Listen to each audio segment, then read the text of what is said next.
What's up guys, welcome back to Sabrina Talks. I'm Sabrina if you're new. If you're not, welcome back to my channel and thank you so much for joining me. You can follow me on Instagram and Twitter at Sabrina Talks 2, and then you can follow me on TikTok at Sabrina Talks 2U. So let's get into the purpose of today's video. Now today I just want to talk about a couple of things that I didn't think needed a full video, but I just wanted to put them all together because they're all technically related. So what am I even going to be talking about today? Well, I'm going to give a quick little review on Megan Thee Stallion's debut album.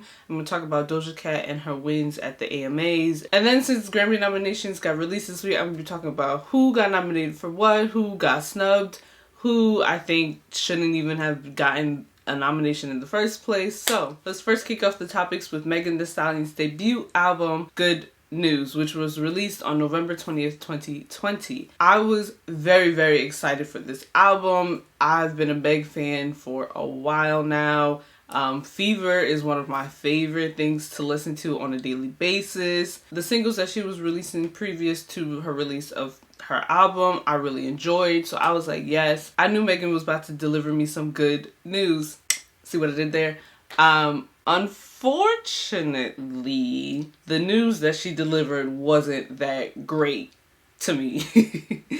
Now, if you don't know, this is Megan Thee Stallion's collaboration with Crunchyroll. I have the hoodie and then there's also a shirt that I bought.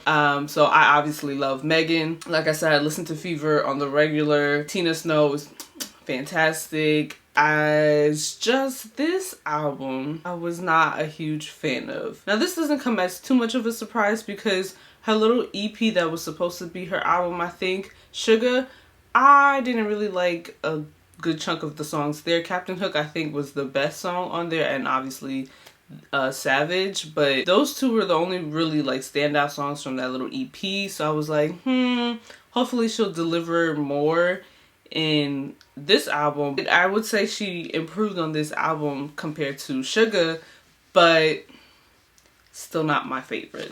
I think this is a really cute album. Like, I think this is like a cute album if you're getting ready, you know, about to go out, you could put this on. Or maybe, you know, you just kind of cleaning around your house, you could put it on. I feel like it's good as like a background kind of album instead of something you actively listen to, if that makes sense. I think all her verses are great. Well, 9 times out of 10, her verses are fantastic. She's really spitting, you know, she's giving you rapper girl vibes. The issue I have is with some of the choruses and some of the features on this album.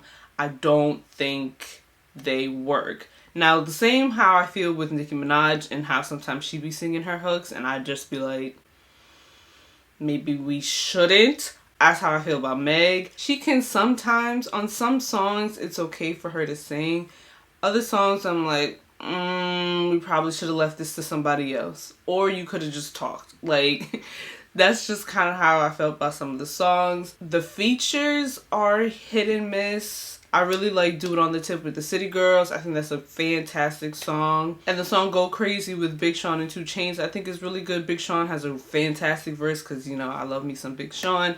2 Chainz, however, he could have been left out of the song, quite honestly, but he doesn't hinder it to where I think it's a terrible song. It's just like, okay, 2 Chainz. The other features, Movie with Lil Durk and Freaky Girls with SZA, both of them I'm kind of indifferent to. I think they're pretty okay. They're not fantastic. And then Intercourse with Popcan and Crybaby with DaBaby, those get a hard pass for me. I do not like those songs. When I saw Popcan was going to be on Meg's album, I was like, ooh, this is going to be great. It's going to give me my Caribbean vibes that I need on all my songs. But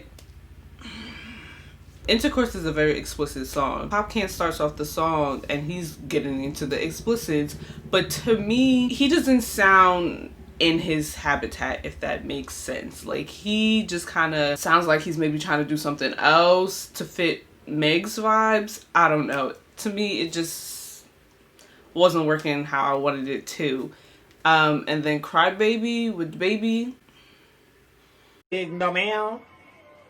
No ma'am. The whole DaBaby's verse can be eliminated and could have just been a Meg song because Meg's verse is immaculate. DaBaby, no. I know what they was trying to do because the previous DaBaby and Meg song was hot and popping for a while, but this one just did not work. Some of my favorites off this album is Do It On The Tip. What's New and Circles, because that one has like a nice little Jasmine Sullivan sample in it, which I love. Those are my 3 favorite songs off the album. Everything else is okay. Like I said, I don't think this is a bad album. I just think this wasn't where Meg really could have been, because to me, I hate to go back to previous work, but to me, I think Fever was a better body of work than Good News. Fever had hits all around. The features were great. There's only like 2 songs on that project that I just don't really care for, but as overall, that album is so good. Whereas Good News, I'm like, it's not bad, but it's no Fever, if that makes sense. Career-wise, this year has been really great for her, so I'm excited to see what kind of energy she's going to put into her future work and all of that jazz. So though this is not my favorite body of work by hers, I still love her and I still think she is a fantastic rapper. So let's move on to the next topic. So the AMAs, which is the American Music Awards, they aired on Sunday, November 22nd. And a whole host of people won, like Dua Lipa won, I think Taylor Swift won, The Weeknd won. Another one of the winners for the night is Doja Cat. She won New Artist of the Year and she won Favorite Female Artist Soul R&B. Now, that's what I want to talk about today. How did Miss Doja Cat win Favorite Female Artist R&B and Soul? I don't know if you ever heard a Doja Cat song in your life, but this girl does not make R&B music. She does not make soul music. So how did she win? I don't know. You might say, oh, Sabrina, who else was she up against? She might have been really the best person for that category. She was up against Jhené Aiko and Summer Walker. 2 certified R&B artists. And somehow Doja Cat won. Make it make sense to me. If Doja is to be in a category, it's got to be pop or hip hop and rap, because homegirl does not make R&B music. So what is she doing in the R&B category? Like, Doja will sing, but for the most part, Doja be rapping.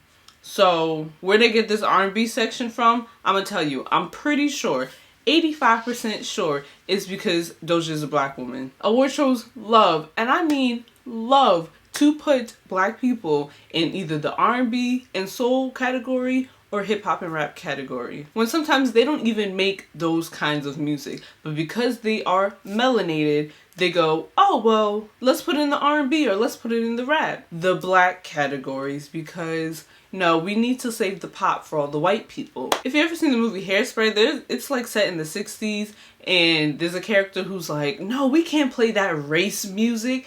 They're talking about the black people music. That's essentially what they're doing nowadays. Instead of putting it as race music, they go, oh, well, no, this is R&B. When some songs don't even have any characteristics of an R&B song besides the fact that the person is black, and it's just ridiculous. Like earlier this year, The Weeknd won a VMA for Best R&B Video, and it was for the song Blinding Lights. Now, I know you heard Blinding Lights. That song was everywhere. That song is not an R&B song. That is a pop song. Certified bubblegum pop. And you mean to tell me they're gonna put it in the best R&B? What?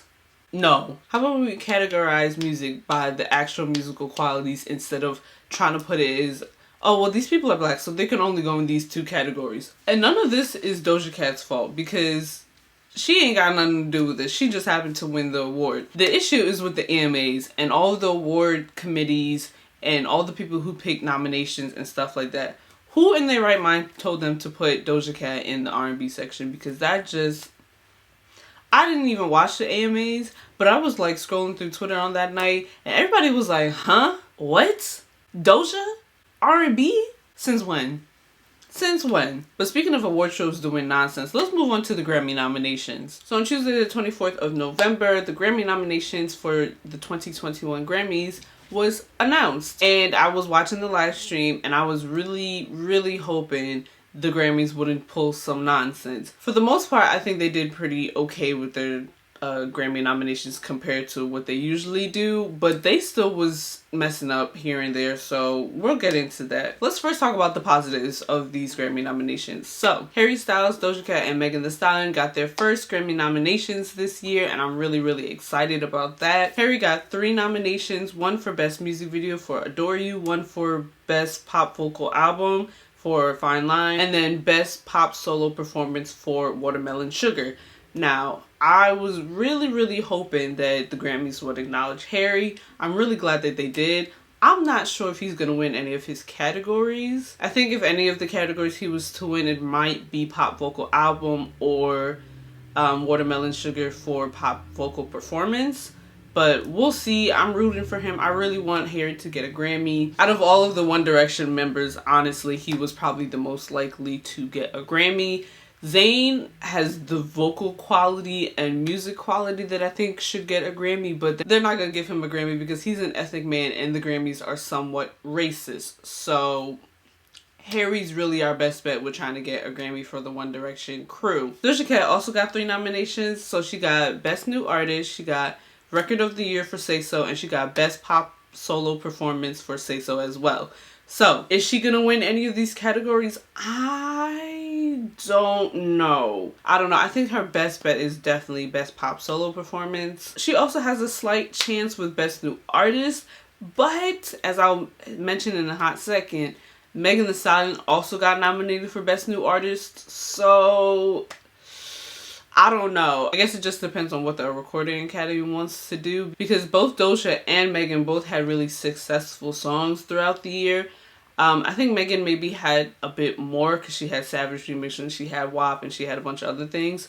But I don't know. That's going to be a close one. So speaking of Megan Thee Stallion, let's talk about her nominations. She got 4 nominations. 1 for Best New Artist, like I said, and then 3 for the Savage Remix with Beyonce. 1 for Best Rap Song, 1 for Best Rap Performance, and 1 for Record of the Year. When she's up for 4, so I'm hoping she'd at least win 1.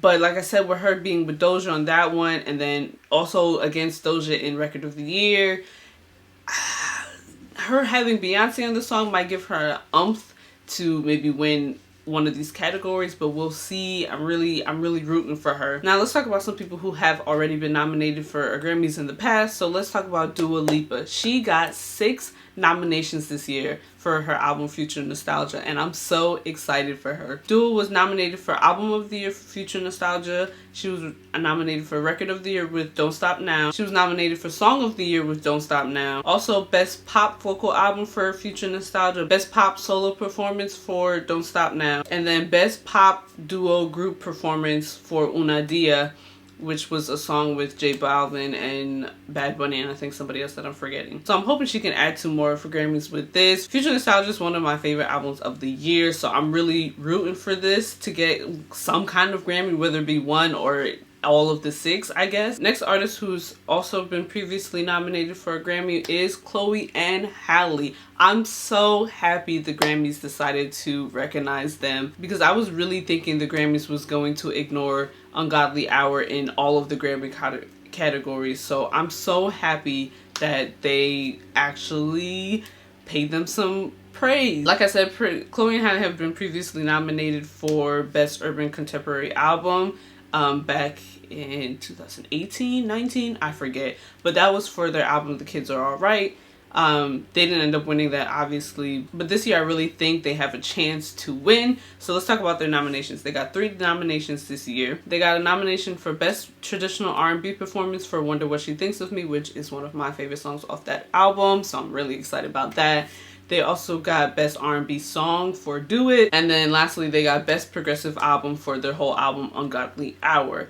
I think they have a really strong chance of winning all 3. That might be ambitious. I for sure think they have a chance of winning Best Progressive Album. So let's go into some quick mentions of some of the other artists who got some Grammy nominations. So Billie Eilish got 4 nominations this year. She got 3 for Everything I Wanted, and then 1 for the theme song of the new James Bond movie that was supposed to come out this year, which was No Time to Die. BTS also got a Grammy nominations this year for, I think, Best Group Performance or something like that, for the song Dynamite, which is exciting because the Grammys usually tend to not acknowledge BTS. Justin Bieber got 4 nominations as well. He was kind of upset with the Grammys for giving him all pop categories for his nominations. However, that's not something the Grammys can be of fault for. That's definitely his record label, because if you don't know, they like campaign to the Recording Academy to see if they might, want to nominate this song or this album or this person. So it's up to the label to decide which categories they want to be nominated in. And I'm pretty sure his label just put him in the pop. He wanted it to be R&B because he said he made an R&B album. He should have talked to his label about that, but that's not my business. Also, he got a nomination for Yummy and he got nominations for Intentions. Neither one of these songs should have been Grammy nominated, but that's just my opinion. Beyonce is leading in Grammy nominations. She has 9. 3 of them are with Megan Thee Stallion for the Savage remix. A couple of them are for her song Black Parade. One of them is for the video for Brown Skin Girl, and then I believe Best Music Film for Black is King. If they snub her for the rest of the 8, I at least need them to give her the Grammy for Best Music Film for Black is King, because Black is King was wonderful. Big Sean also got a Grammy nomination, which was a surprise to me, but he got it for the song Deep Reverence with Nipsey Hussle. And the last person we'll talk about is Taylor Swift. She got 6 Grammy nominations for her album Folklore. That's not a surprise to me at all.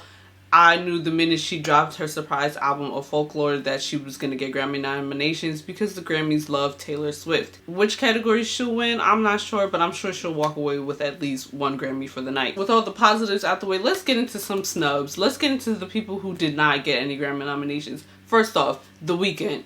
What the heck? After Hours to me was an okay album. It had some hits on there and it had some okay songs, but it wasn't my favorite. But I know for a fact that it should have gotten at least 1 Grammy nomination. I don't know how it ended up getting 0, but I definitely feel like that is the biggest snub of the night, because Blinding Lights in itself was everywhere. It was his biggest song that he's ever created, and somehow it missed a Grammy nomination, and I'm confuddled. So the thing that baffles me more is the Grammys are not shy for giving The Weeknd his Grammy nominations. He, I believe, has like 10 Grammy nominations, and I think he's won some already. So for them to just not give him this one, I'm baffled. Also, Rina Sawayama, where was her nominations? Because to me, Sawayama was a really great album. It was pushing boundaries. It was genre bending. It encompassed perfect Grammy qualifications to me.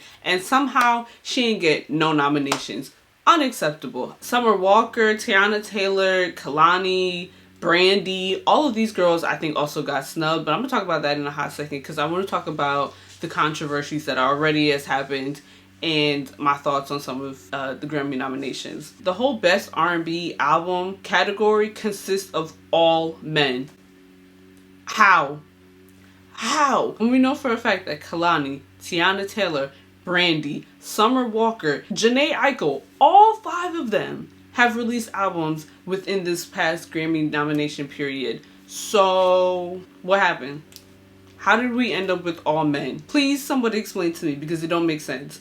Now, Jhené got nominated for Best Progressive R&B Album. How she ended up being nominated for Album of the Year also doesn't make any sense to me. I know they need to have an R&B album in Album of the Year, but they definitely could have picked Ungodly Hour. But like I said, whatever. There's a whole bunch of changes the Grammys need to make in order for them to be really respected, because since back in the day, they used to ignore black people in, you know, the rap categories and all of that. They've somewhat made it better nowadays, but they for sure need to change up some of these categories. They need to diversify the rap category. They need to diversify the pop categories, because we need to start getting more black people into that category. We need better representation for the R&B categories.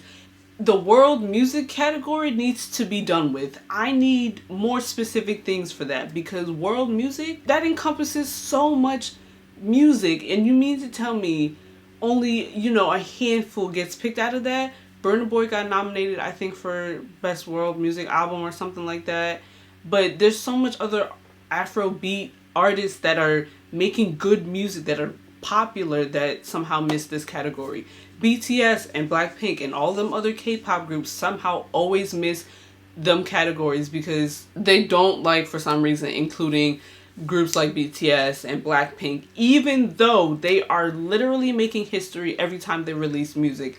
For some reason, they're blind to it. Like I mentioned with the AMAs, they need to stop trying to put all black people who make music into the designated black people music section, whether it be jazz or you know, hip hop or R&B, when they don't qualify for those categories when they are not those artists. Like I said, this year they didn't do too bad. It's not completely horrendous as I thought it was going to be. I thought they was going to completely ignore Chloe and Halle. I didn't really think they was going to give much to Beyonce. I thought Taylor Swift was going to take over the leaderboard and just be nominated for everything. I thought they was going to also give all the nominations to The Weeknd, but clearly I was wrong with that. There's just so much that they kind of dropped the ball on this year, but it didn't drop it too hard. So I guess I'll give them that. They also changed some of the titles for the categories to make it more inclusive and less racist, I guess, but changing the title of a category is not helping much of anything. So I'm gonna need them to go work on that. But yeah, that's all for my video this week. There was some more things I wanted to talk about, but I don't want this video to be extremely long. So I'll maybe talk about them next week. Or maybe I'll just do like an IGTV kind of situation and just talk about it there, or, you know, hop on TikTok and talk about it there. So follow me on social media. Like I said, my socials are Sabrina Talks 2 on Twitter and Instagram, and then Sabrina Talks to You on TikTok. So you can follow me there. Let me know what you think about this year's Grammy nominations. Let me know what you think about Megan Thee Stallion's debut album. Also tell me who you think is going to actually win their Grammy nominations. And we'll see come January of next year as to actually if we're right or not. Like this video if you enjoyed it. Subscribe to my channel because I'll be having more Grammy related content and also just more music and entertainment related content on my channel. We're approaching December, so my best of the year videos will be coming out, so look forward to that. Share this video with your friends, see what they think about my thoughts and opinions on the Grammy nominations. Have a good Thanksgiving, because by the time I upload this video, I'm pretty sure it will be Thanksgiving, so I hope you have a good, safe, healthy, and fulfilling Thanksgiving. I'm excited for when the Grammy Awards actually air, and I'm excited to see who they choose to perform and who actually wins for the night and how upset I'm going to be. So until then, as always, please remember to be safe, be smart, be kind, and I'll see you in my next video. Bye guys.